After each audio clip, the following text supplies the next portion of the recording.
इस वीडियो में हम डिस्कस करेंगे इज़राइल और फ़लस्तीन का झगड़ा क्या है। इसको समझने के लिए हमें समझना पड़ेगा यहूदी और मुस्लिम का झगड़ा क्या है, क्यों है, कब से है, और ये यहूदियों के साथ बेसिकली कनेक्शन क्या है मुस्लिम्स का, और ईसाइयों का भी देखना पड़ेगा कनेक्शन क्या है। और यहूदी जो है वो मदीना तक रहते थे, फिर वहाँ से मदीना जो है वो अरब में आता है, और वहाँ से किसने उनको मार भगाया ये भी हमें देखना है। तो ये झगड़ा जैसे कि बोल रहे हैं कि फ़लस्तीन अभी यहाँ पर जो है ना वो थोड़ा सा बस अपने कन्वीनियंस के हिसाब से लोग चुन लेते हैं, पर जबकि अगर आप कुरान और हदीस इनमें अगर आप ज्यूइश डालोगे, जैसे कि आप sunnah.com पे जाओ और वहाँ पे ज्यूइश डालो, JEWS, तो उसमें डालोगे, उसमें सारी जो ज्यूइश से रिलेटेड जो हैं वो सब आ जाएंगे। इज़राइल पहले भी था और वो इज़राइल की ही ज़मीन है जो उसमें, अब मैं इसमें थोड़ा मैप दिखाऊंगा आपको कि मोहम्मद के क्या जो क्राइस्ट से भी पहले अगर देखा जाए तो 400-500 साल पहले वो जो किंगडम था वो इज़राइल किंगडम था, किंगडम ऑफ इज़राइल। तो उसमें देखते हैं, अभी हम पहले इसका मैप देख लेते हैं और फिर इसको थोड़ा समझेंगे। तो जो किंगडम ऑफ इज़राइल है वो है ये, है ना, और ये बिफोर क्राइस्ट है। तो ठीक है, पहले किंगडम थे यहाँ पर जो है, ये जो फ़िलिस्तीन जिसको बोल रहे हैं ये पहले फ़िलिस्तिया था, है ना, ये गाजा उनके साथ में था, ये यहाँ पर गाजा वाली गाजा पट्टी के ऊपर ये इनका ही कब्जा है इधर। जेरूसलम जो है वो इज़राइल का पार्ट है ना। इसके बाद फिर बाकी की इधर ये सब ट्राइब हैं, और ये ट्राइब अपने को एक्सपेंड करती रहती थी, और ऐसे ही यहाँ पर इज़राइल ने भी एक्सपेंड किया, तो इसमें कोई बड़ी बात नहीं है ना। तो ये वाला जो है ये यहाँ पर रिलीजन बेस्ड झगड़े नहीं है, तो जिसकी ट्राइब जितनी मजबूत हुई उसने अपना एक तरह से एक्सपेंड किया अपने को, ठीक है, इस तरह का है। अब उससे आगे चलते हैं। खैर जो भी है ये जेरूसलम से ही आए हैं, जैसे कि अब जो इजराइल या यहूदी जो हैं ये बेसिकली जो रिलीजन जो इनका स्टार्ट हुआ है वो इब्राहिम से शुरू हुआ है। तो इब्राहिम ने ही बेसिकली ये इब्राहिम को मानने वाले थे, इब्राहिम से ही इनकी जो बनी है ये जो यहूदी जो हैं वो इब्राहिम के फॉलोवर हैं बेसिकली। फिर इब्राहिम के बाद में फिर चलते चलते फिर रोमन वाला जो रोमन एम्पायर आ गया था, रोमन एम्पायर के बाद फिर इस तरह का ये बढ़ता घटता रहा। तो रोमन एम्पायर आ गए, रोमन एम्पायर के बाद फिर ओटोमन एम्पायर आया है, वो कुछ बाद में जाके। तो रोमन एम्पायर के देख लेते हैं, रोमन एम्पायर ने क्या किया। रोमन एम्पायर का ये सारे में कब्जा था, है ना। अब रोमन एम्पायर में पूरा ऐसा नहीं था कि वो किसी को रिलीजन के नाम पे इनको सबको मार मूर दें, है ना, कि दूसरे जो रिलीजन वाले हैं उनको मार मूर दें, ऐसा कुछ नहीं था। उनको बस अपना कब्जे में लेना था, और वहाँ पर सब अपना जो है काम धंधा सब लोग करते रहें, और बस वो जो किंग जो है वो अपना रोमन को मानना है, और जो टैक्स वैक्स जो भी है वो लेना है, या जो भी आर्मी वार्मी में जो उनके बंदे लेने हैं वो सब वो लेते रहते थे। ये सब उनकी कहानी थी। पर ऐसा नहीं था कि कोई मतलब उनको रिलीजन के नाम पे या रेस के नाम पे वो किसी से कुछ को मतलब एक तरह से उनको प्रताड़ित कर रहे थे या कुछ ऐसा था, ऐसा कुछ नहीं था। फिर आते हैं आज का, देखते हैं आज क्या है इसराइल की हालत। तो अब ये इसराइल है, तो अब यहाँ पर जो है ये इससे जोड़ते हैं किस्सा। एक्चुअली जब यहूदी थे तो यहूदियों ने पहले सिर्फ यहूदी यहूदी थे, यहूदी के बाद फिर जो है उसी इब्राहिम के बाद एक नया पैगंबर ईसा, है ना, ईसाई आए। तो रोमन एम्पायर के ड्यूरेशन में ही वो आए जो ईसा मसीह हैं। अब कुछ लोग ईसा मसीह को मानने लगे, ईसा मसीह को जो मानने लगे, और ईसा मसीह जो हैं ये जो इस यहूदियों वाली जो ज़मीन है ये यहीं यरूशलेम से ही उनका लेना देना है। तो जेरूसलम है ये, यरूशलेम जेरूसलम जो भी है, यहाँ पर ही वो पैदा हुए। तो यहाँ पर भी फिर इनका क्या हुआ, यहूदियों से टकराव शुरू हो गया। अब यहूदी जो है वो इब्राहिम को मानते थे, उन्होंने ईसा को नहीं मानना, और ईसा ने कुछ, जीसस क्राइस्ट ने कुछ इनको उल्टा सीधा कुछ बोला, कुछ बवाल ववाल मचाने की कोशिश करी, जो भी कुछ था। अगर थोड़ा डेप्थ में पढ़ें तो जो जीसस क्राइस्ट को जो क्रॉस पे जो टांगा गया था उसमें कुछ जो और भी 2-3 लोग थे वो जीसस के साथी नहीं थे, वो भी चोर चक्के ही थे। तो जिनको इसमें उन्होंने उपद्रव के चलते या चोरी के चलते उनको मारा था। पहली सजा उनकी कुछ इस तरह की थी, है ना। तो ये रोमन एम्पायर वालों को बोल सकते हो, या बोल सकते हो कि यहूदियों ने जो रिपोर्ट किया था, तो यहूदियों से जो ईसा को, जो ईसा मसीह को जो मानने वाले थे प्रोफेट, वो चिढ़ गए। तो जब यहाँ पर जब रोमन एम्पायर में थोड़ा सा रिलीजियस एक्टिविटी बढ़ गई, या एक तरह से वो रिलीजन बेस्ड हो गया, तो उन्होंने सबसे पहले इन यहूदियों को मारना शुरू करा। तो यहूदी यहाँ से खदेड़ दिए गए, तो यहूदी ये सारे में स्कैटर्ड हो गए। ठीक है। तो यहूदी ये सब सारी दुनिया में इधर उधर फैल गए जैसे भी है। अच्छा, तो यहूदी ऐसा भी नहीं था कि ये सिर्फ इसी रीजन में रहते थे, यहूदी अरब में भी रहते थे, ये जो अरब वाला है इसमें भी रहते थे, और मक्का तक भी थे। मदीना से लेके मक्का, यहाँ पर मदीना है, ये मक्का है इधर, ठीक है, यहाँ तक भी थे। और पूरी दुनिया में इस तरह फैले हैं, तो कुछ ये उस टाइम में भी थे। तो कहने का मतलब है जो पैगंबर का टाइम था तो उसमें भी ये अरब में फैले हुए थे, ठीक है। तो यहाँ से उनके साथ अत्याचार शुरू कर दिया था, वो ठीक है, पर वो रहते थे, तो ये सारे उसमें ही रहते थे। ऐसा नहीं है कि बिल्कुल वो इतने उसमें ही रहते थे, ये सारे में स्कैटर्ड थे, सारे में फैले हुए थे, ठीक है।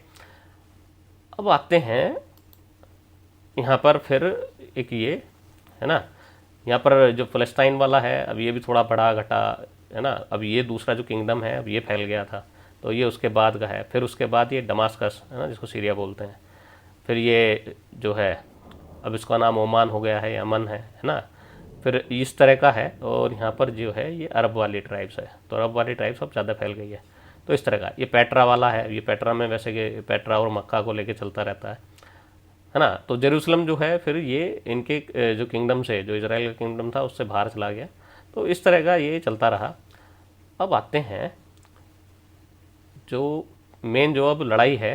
अब देखो यहाँ पर क्या है, जो यहूदी जैसे अरब वाली ट्राइब है इधर, जो यहाँ पर ओमान वाली ट्राइब है इधर है, ये सब जगह यहूदी स्कैटर्ड थे। ऐसा नहीं था कि यहूदी भी रहते थे, ईसाई भी रहते थे, और बाकी जो अरब की ट्राइब है ये ट्राइबल ही है सारा। तो इसमें एक तरह से बोल सकते हैं कि जो पैगन है ना, जो मूर्ति पूजक थे, तो अरब में मूर्ति पूजक बहुत थे, तो इधर भी सब जगह मूर्ति पूजक थे, तो ये सब रहते थे। इनमें आपस में रिलीजन को लेकर कोई झगड़ा नहीं था, ठीक है। ये शुरू किया पहले ईसाइयों ने शुरू किया यहूदियों के साथ, फिर उसके बाद पैगंबर घोषित कर दिया मोहम्मद ने खुद को। जब पैगंबर घोषित किया तो मक्का में घोषित किया, मक्का वालों ने उनको सीरियसली नहीं लिया, तो मक्का से फिर मदीना चले गए। मदीना में वहाँ पर इन्होंने फिर अपनी एक छोटी मोटी आर्मी बनाई, आर्मी बना के फिर इधर उधर डकैती करना शुरू करा, और माले गनीमत के लालच में इन्होंने पूरी एक फौज बना ली, ठीक है। तो माले गनीमत में क्या है, औरतें जो जिसके ऊपर वो अटैक करेंगे उनकी औरतें उठा लेते थे, उनका माल, ठीक है। तो माल में दोनों चीज़ें हैं, माल में औरतें भी हैं, माल में जो नाबालिग बच्चे हैं वो हो गए। और नाबालिग बच्चे का मतलब है, अगर आप देखें तो जैसे आवाज़ बदल जाती है बच्चे की, है ना, प्यूबिक हेयर, उसको देखते थे, चेक करते थे कि हैं कि नहीं है, और उसके बाद अगर हैं तो उसको कत्ल कर दिया, नहीं है तो उसको उठा लिया। अब उसका क्या यूज़ करते होंगे तो आप अच्छे से समझ सकते हैं। तो औरतों को बेचते थे ये, है ना, औरतों को बेच के उनसे घोड़े गधे जो भी खरीदते थे इस तरह का, तो उनकी मंडियाँ लगती थी, तो दुश्मन की औरतों को बेचते थे। तो ये है अरब वाला। तो अरब में इन्होंने फिर धीरे धीरे मदीना से लेके अपना विस्तार शुरू किया, और विस्तार इसलिए शुरू किया कि जो उनको मानता था कि पैगंबर हैं, कि हाँ ये अल्लाह के पैगंबर हैं, तो वो तो ठीक है, जिसने मान लिया और इस्लाम को कबूल कर लिया तो वो तो हो गया इनके साथ का, जिसने नहीं कबूल किया तो उसके ऊपर हमले कर दिए इन्होंने। तो ये झगड़ा जो दिया हुआ है, ईसाइयों ने शुरुआत की थी यहूदियों से लड़ना, यहूदियों ने कुछ इनसे लड़ना शुरू नहीं किया था, यहूदी तो बस अपने को उधर नहीं मान रहे थे, ठीक है ना। तो यहूदियों ने ऐसा नहीं किया कि इनको मारना शुरू कर दिया था या कुछ करना शुरू कर दिया था ईसाइयों के साथ, ईसाइयों ने ही शुरू किया है। और यहाँ पर जो है, अब उनके वहाँ जब सज़ा का प्रावधान ही ये था कि भाई क्रॉस पर लटकाना है, चोर उचक्के जो भी हैं जो उपद्रव फैलाने वाले हैं, तो वो उन्होंने लटका दिया। अब इन्होंने बोला कि इन्होंने कुछ उसको लेकर प्रचारित किया, मतलब विक्टिम कार्ड खेलना शुरू किया क्रिश्चियंस ने। और यहाँ पर फिर क्या है, यहाँ पर जब मोहम्मद साहब जी भी आए हैं, तो मोहम्मद साहब ने भी मक्का तक तो ये बड़े, अगर आप कुरान भी पढ़ोगे तो कुरान में भी 10 बार, मतलब 10 बार क्या कई बार है उसमें, देखोगे कुरान और हदीस दोनों को मिलाकर देखोगे तो इजराइल का जिक्र बहुत बार है, और यहूदी यानी ज्यूज का भी जिक्र बहुत बार है। तो sunnah.com पे भी जाकर देख सकते हैं। और जो कुरान है उसमें भी आप अगर आप PDF देखेंगे इंग्लिश ट्रांसलेशन का, तो उसमें भी अगर आप इजराइल या ज्यूज डालेंगे तो उसमें मिल जाएगा आपको। तो कहने का मतलब है इजराइल तब भी, जो इजराइल की ज़मीन है वो सबके दिमाग में थी, तो वो एग्जिस्ट करता था, ऐसा नहीं है कि इजराइल एग्जिस्ट नहीं करता था तब, ठीक है ना। तो तब भी था वो, ऐसा नहीं है कि उसको इजराइल की ही ज़मीन बोलते थे, यहूदियों की ज़मीन बोलते थे, ठीक है। और यहूदी काफ़ी दूर तक फैले हुए थे, जैसे कि मैंने बताया मक्का तक। अब उसके सबूत भी दिखाऊंगा, हदीस में ही है। अब मोहम्मद साहब ने यहूदियों को पुचकारना शुरू करा पहले तो मदीना में कि भाई मुझे मान लो। उन्होंने माना नहीं, तो उन्होंने पहले बोला कि भाई चमत्कार करके दिखाओ, ये करके दिखाओ, वो करके दिखाओ। तो मोहम्मद साहब को इस पर थोड़ा गुस्सा आया। मोहम्मद साहब ने बोला कि जब इनको मानना ही नहीं है तो इनको दिखा भी तो चमत्कार ही, जब भी नहीं मानेंगे तो फिर मैं चमत्कार काहे दिखाऊँ। तो यहाँ पर एक और कहानी है, ये चमत्कार का बड़ा कहानी है। इनका जो पैगंबर आता है उसको चमत्कार करके दिखाना पड़ता है। जैसे जीसस क्राइस्ट पानी पे चले थे, अब पानी पे कैसे चल गए होंगे अब ये आप अच्छे समझ सकते हो, ठीक है। तो वो पानी पर चले थे, फिर जब उनको क्रॉस पे लटकाया, क्रॉस पे लटकाने के बाद वो फिर जिंदे भी हो गए थे 3 दिन या 7 दिन बाद, कुछ इस तरह की कहानी है। तो इस तरह कहानी गढ़ी गई है। यहाँ पर भी मोहम्मद साहब ने क्या किया, मोहम्मद साहब ने फिर इनको ताकत के दम पे मारना शुरू करा। तो यहूदियों को इन्होंने निशाने पर लिया। तो यहूदियों की ट्राइब थी आसपास, तो यहूदियों के जो कबीले थे उन पर हमला करना शुरू किया। तो जो जिसने इस्लाम अपना लिया वो तो ठीक है, जिसने नहीं अपनाया उनको मार दिया, उनकी औरतें उठा लीं, उनकी जो महिलाएं, जो लड़कियां वड़कियां जो भी थीं वो सब उठा लीं और उठा के उसको माले गनीमत ऐसे बांट दिया। अब जितने भी थे, जैसे कि होता है ना बदमाश जो होते हैं कुछ इस तरह के, तो बदमाश क्या करते हैं, वो किसी पे करा और उसकी औरतों के साथ फिर रेप वेप किया या उनको बेच दिया या कुछ भी इस तरह करा। तो उस टाइम ये काम करते थे। अब चलते हैं, ये इनकी खुद हदीस में लिखा हुआ है, मैं कुछ अपनी तरफ से नहीं बता रहा हूँ। अब आते हैं, ये है त्रिमिदी में है, ये त्रिमिदी की है एक वर्ष। तुम यहूदियों से लड़ोगे, तुम उन पर ऐसा नियंत्रण पाओगे कि एक चट्टान कहेगी, हर एक चट्टान जो कहेगी ए मुसलमान, यह यहूदी मेरे पीछे छिपा है इसलिए इसे मार डालो। तो वो बता देंगे, ये चट्टान के पीछे भी अगर कोई यहूदी है तो वही बता देगा। तो ऐसी बहुत सारी आयतें हैं। तो ये त्रिमिदी में भी है और ये सही अल बुखारी में भी है। तो उसमें भी यही है कि यहूदियों से जो लड़ाई हो रही है, कि यहूदियों से जब यहूदी तुम्हारे साथ लड़ेंगे तो अल्लाह जो है वो तुम उन पे यहूदियों पे जीत दिलाएगा। तो आज की डेट में भी हर मुसलमान को ये लगता है कि अल्लाह जो है वो इन पे यहूदियों पे जीत दिलाएगा। और यहूदी बेचारे पिटते ही रहे हैं। वो पहले इस तरह के नहीं थे कि उनका जो रिलीजन है या उस पे इस पे वो किसी को कन्वर्ट करने के लिए, यहूदी किसी को कन्वर्ट नहीं करते हैं, है ना। तो यहूदी बनने के लिए माँ का यहूदी होना ज़रूरी है। और माँ का यहूदी वो तब होगी जब वो यहूदी माँ से ही पैदा हुई होगी। तो इस तरह का है। तो वो किसी को कन्वर्ट नहीं करते। जो कन्वर्ट नहीं करते तो कहने का मतलब है साम्राज्य विस्तार इनके अंदर नहीं है। तो साम्राज्य विस्तार इनके अंदर नहीं है तो ये फिर दूसरों के साथ बुरी तरह से, इस तरह से उनसे नफरत नहीं करते हैं, है ना यहूदी। तो इनके साथ नफरत करते हैं। जो क्रिश्चियन थे, क्रिश्चियन ये सोचते थे कि इन्होंने हमारे उसको जो जीसस क्राइस्ट है इन्होंने यहूदियों ने मारा, ठीक है। जबकि पूरी यहूदी कौम को इन्होंने इस तरह उसको मतलब एक तरह से बदमाश बना दिया कि इन्होंने मारा है और इनको हम मारेंगे उल्टा। तो इस तरह से इनको बुरी तरह से ट्रीट करते थे। पूरे यूरोप में ये है।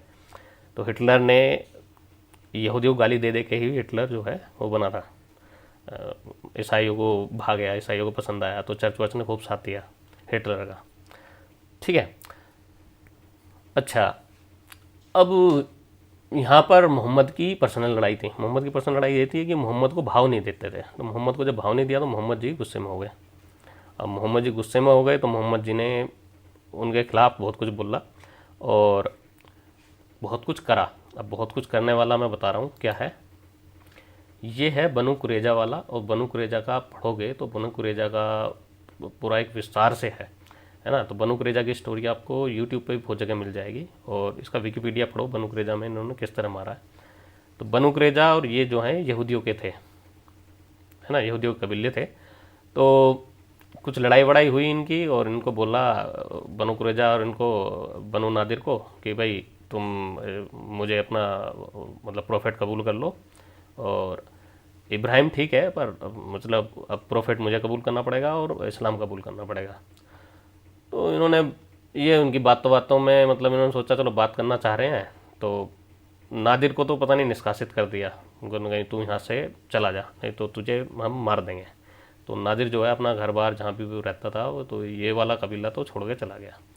अब कुरैजा वालों ने पता नहीं क्या है इनके साथ, कुछ नादिर वादिर वालों के थोड़ी सी मतलब बोला है कि इनको क्यों ऐसा भेज रहे हो, इनका घर है ये वो फलाना ठिकाना। तो इन्होंने फिर कुरैजा वाले भी निपटा दिए। तो कुरैजा में जितने आदमी थे वो सब मार दिए। तो ये किस्सा देखोगे तो आपको समझ में आएगा मोहम्मद रसूल का, जो मोहम्मद हैं जो रसूल हैं इनका किस तरह का चरित्र है। और उनकी औरतें और बच्चे और उनकी संपत्ति को मुसलमानों में बांट दिया। तो इनके सारे आदमी को ख़त्म कर दिया और उनको बांट दिया। और जितना भी मदीना में जितने भी यहूदी थे सबको निकाल दिया, जितने भी यहूदी थे सबको निकाला या मार दिया। तो उनके पास शर्त रखी है तो यहाँ से निकल जाओ, तो या तो भाग गए और जो नहीं भागे उनको मार दिया या इस्लाम कबूल कर लो। तो जो इस्लाम कबूल कर लिया वो तो रह गया, जिसने इस्लाम कबूल नहीं करा वो या तो उसको भागने का ऑप्शन दिया, वो भागा नहीं तो उसको मार दिया, और उनके औरतें इन्होंने हथियार लिया। इस तरह का इन्होंने काम किया है। तो ये लड़ाई इनकी चलती आ रही है। अब तुम ये बोलते हैं कि फ़लस्तीन से लड़ाई, फ़लस्तीन से क्या लड़ाई है? ईरान की क्या लड़ाई है? ईरान की तो कोई सीमा वीमा कुछ नहीं मिलती उससे। वही इजराइल वाले, यहूदी वाले वहाँ सालों साल से वहाँ से ही तो रहते, उसी ज़मीन के तो रहने वाले हैं, और कहाँ रहेंगे। पर मुस्लिम में क्या है, मुस्लिम में अगर एक बार मुस्लिम शासन हो गया, अब हमारे यहाँ भी जो है, जब अंग्रेज़ों ने मुग़ल सल्तनत को हटाया, तो जब अंग्रेज़ जाने लगे तो मुसलमानों का एक पूरा जो ग्रुप था उसका ये था कि मुसलमान ये कह रहे थे कि भाई तुम अब छोड़ के जा रहे हो, जैसे तुमने पहले मुग़लों को हटाया, बहादुर शाह जफ़र को हटाया, तो अब तुम जा रहे हो तो वापस हमें दे के जाओ, तो भारत की जो सल्तनत है वो हमको दे के जाओ। अब अंग्रेज़ उस पर राज़ी नहीं हुए, तो अंग्रेज़ राज़ी नहीं हुए तो इन्होंने फिर अपना अलग देश मांगा, पाकिस्तान, ऐसे ही बटा। ठीक है, और अभी भी वही कहानी है, क्योंकि यहाँ पर क्या है, मुसलमान का जो है वो है कि जो एक बार इन्होंने अगर कब्जा करके ले लिया तो ये तो इनका हो गया। अब उसमें तुम पुराना वाना कुछ नहीं जोड़ सकते, वहाँ से शुरू होगा, इतिहास भी वहाँ से शुरू करेंगे कि इनका कब्जा है यानी इनका हो गया। ठीक है, बाकी अगर कोई वापस अपना ले रहा है तो वो फिर बुरा है। इन्होंने दूसरे को मारा, बाकी यहूदियों को मारा, इन्होंने ईसाइयों को मारा या किसी और को मारा, वो ठीक है। अगर कोई उनको वापस जब पावर में आएंगे और वापस इनको मारेंगे तो वो फिर बुरा है, फिर ये विक्टिम कार्ड खेलते हैं।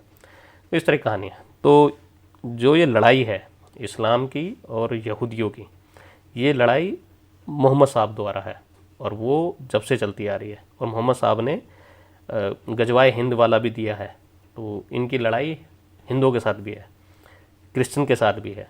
ठीक है, तो मोहम्मद साहब ने ये सबसे ही लड़ाई इन्होंने ही वो लिखी हुई है, और वो लड़ाई कंटिन्यूस चलती आ रही है। तो हमारे यहाँ पर जितने आक्रमण हुए हैं, इस्लामिक आक्रमण, और जितनी मारकाट मची है, वो उनकी ही वो बातें हैं जो मोहम्मद साहब ने बोली हैं, समझ रहे हैं। तो मैंने इस पर एक बनाया है, गजवाए हिंद वाली बनाई है, और वो मैंने आयत भी उसमें शेयर की हैं। तो मोहम्मद साहब खुद कह रहे हैं कि भाई इस पर गजवाए हिंद जब तक नहीं होगा, ये है। अच्छा, इनका कॉन्सेप्ट भी है, ये जितना भी जिहाद वगैरह ये जो भी कर रहे हैं, है ना, तो ये जो कर रहे हैं तो ये जन्नत में जाने के लिए करते हैं। तो जन्नत में इनको क्या मिलता है? 72 हूरें मिलती हैं। 72 हूरे का जो कॉन्सेप्ट है, 72 हूरों से सेक्स करेंगे, तो सेक्स की आग लगी हुई है इनको वहाँ जाना है। अच्छा, पर वो कब जाएंगे? वो जब जाएंगे जब सारी दुनिया मुस्लिम हो जाएगी, है ना, और सारी दुनिया जब मुस्लिम होगी तब ये जन्नत में जाएंगे। अच्छा, अभी भी रुको, वैसे अभी भी कॉन्सेप्ट थोड़ा सा कॉम्प्लिकेटेड है, अभी भी जन्नत में नहीं जाएंगे, अगर सारी दुनिया मुस्लिम हो जाए तब भी नहीं जाएंगे। उसमें से जो इनके 72-73 जो फ़िरके हैं उसमें से एक फ़िरका सच्चा होगा, फिर इनमें आपस में मारकाट मचनी है। तो पहले तो ये गैर मुस्लिम से इनकी लड़ाई है, फिर गैर मुस्लिम के बाद फिर इनकी विद इन मुस्लिम लड़ाई है, जो फ़िरके हैं उनमें लड़ाई है, फिर जो एक फ़िरका बाकी का बचेगा वो सच्चा होगा। अच्छा, अब इसमें भी कैलिफेट वाली लड़ाई है, तो अल्लाह और रसूल इनकी तो लड़ाई है ही है, साथ में फिर एक कैलिफेट वाले भी है। तो ये कैलिफेट के लिए लड़ते हैं, तो ओटोमन एम्पायर को ये वापस इस्टेब्लिश करना भी चाहते हैं। तो अब तुर्की वाला है जो एर्दोगान है, अब वो कैलिफेट बनना चाहता है नया, अरब वाले उसको कबूल नहीं करते हैं। तो एक ये भी इनमें आपस में लड़ाई है। तो वो अभी ये जो लड़ाई देखोगे इसमें कई सारी लड़ाई हैं, तो वो जो होनी है फ़िरकों में भी जो लड़ाई होनी है वो भी अब शुरू है। ठीक है, जैसे कि पाकिस्तान में जो पाकिस्तान बनवाया था उसमें अहमदिया और शिया नंबर 1 थे, ये कूद कूद के गए थे पाकिस्तान। अब जब सुन्नी वाले आए हैं, सुन्नी वालों ने इनको काफिर घोषित कर दिया, तो अहमदिया तो हैं पहले से काफिर घोषित, शिया को भी कर दिया। तो ये इनका चलता है इस तरह का। तो ये इनके आपस में विद इन जो मुस्लिम है ये लड़ाई है। ठीक है, क्योंकि इनमें से एक सच्चा है और उसको ही जन्नत मिलेगी, बाकी को नहीं मिलनी है। तो ये लिखा हुआ है, बाकायदा लिखा हुआ है। तो अब इस लड़ाई का कोई अंत नहीं है, तो अंत अगर इसकी लड़ाई का अंत कराना है तो अब आपको खुद सोचना पड़ेगा कि अब इनकी जो सच्चाई है इनको बताओ कि भाई ये तुम्हारा इस्लाम है, ये तुम्हारे मोहम्मद साहब हैं इस तरह के, है ना, और इस लड़ाई का कोई अंत नहीं है। और 72 हूरों का जो चक्कर है वो तुम्हें कभी मिलनी नहीं है। और इजराइल जो लड़ रहा है, इजराइल कोई गलत की वो लड़ाई नहीं लड़ रहा है, वो अपनी बचाने की लड़ रहा है। क्योंकि अब इसमें देखा है, इसमें यहाँ पर लिखा है यहूदी तुम्हारे साथ लड़ेंगे, उन पर जीत कराएंगे और हर एक पत्थर कहेगा कि मेरे पीछे एक यहूदी है और उसे मार डालो। मतलब ये अगर इजराइल हार जाता है बाई चांस, तो एक इजराइल को यानी एक यहूदी को ये छोड़ेंगे नहीं। तो वो अपनी एक तरह से अपने अस्तित्व की लड़ाई लड़ रहे हैं। तो वो हर लड़ाई को अपने अस्तित्व की लड़ाई से ही जोड़ कर चलते हैं और वो पूरी जी जान से हमला करते हैं। ईसाई अब दुश्मन इसलिए नहीं रहे क्योंकि अब ईसाई वालों को जो यूरोपियन कंट्री हैं वो ठीक है, वो बस फेथ है, ठीक है, मानने वाली, पर अब वो चर्च के अकॉर्डिंग चलते नहीं हैं या बाइबल के अकॉर्डिंग नहीं चलते हैं। वो ठीक है, जो कुछ ज़्यादा विश्वास करते होंगे वो करते होंगे, नफरत किया इन्होंने हमारे क्राइस्ट को मार दिया, ये सब मार दिया, पर जो थोड़े से अब वो हैं वो अब इसको लेके चलते नहीं है। वो एक्चुअली जब हिटलर ने इनको मारा था यहूदियों को, तो थोड़ा सा लोगों में पॉजिटिव कुछ एक उनकी तरह सिंपैथी उनके साथ आ गई थी। तो एक तरह से अच्छा ही हुआ, नहीं तो ईसाई भी इनसे इतने चिढ़ते थे जितना आज मुस्लिम चिढ़ते हैं। अब ईरान की भी लड़ाई है, ईरान की कोई सीमा नहीं मिलती है, बस वही है क्योंकि जो कुरान में लिखा हुआ है, क्योंकि मोहम्मद साहब की लड़ाई थी तो इसलिए हमारी भी लड़ाई है, ये कहानी है। तो ये झगड़ा है, बाकी और कोई झगड़ा नहीं है। इनको हमारे बच्चे मार रहा है या कुछ मार रहा है, ये फालतू का विक्टिम कार्ड है। लड़ाई इनकी यही है कि मोहम्मद साहब की जो लड़ाई थी, इन्होंने मोहम्मद साहब को नहीं मानना और बस उसी बात की लड़ाई है और अब तक ये चलती आ रही है। तो ऐसे ही यहाँ पर भी यही लड़ाई है, अगर यहाँ भारत में भी देखें तो इनकी भी यही लड़ाई है। तो इनको लग रहा है कि हमारा मूल सल्तनत थी वो वापस हमें मिलनी चाहिए और इनसे जजिया वजिया लेंगे और जितने भी हिंदू हैं इनसे जजिया वजिया लेना है, इनके मंदिर तोड़ने हैं, इनको इनका इस्लामीकरण करना है और फिर इनको फिर जन्नत में जाना है। ये इनकी लड़ाई है। तो ठीक है, बाकी अलग अलग मैं टॉपिक लेके उनको थोड़ा सा डिस्कस करूँगा। अभी इसके लिए बस मैं यहाँ पर इसको रोकता हूँ। चलिए, थैंक यू।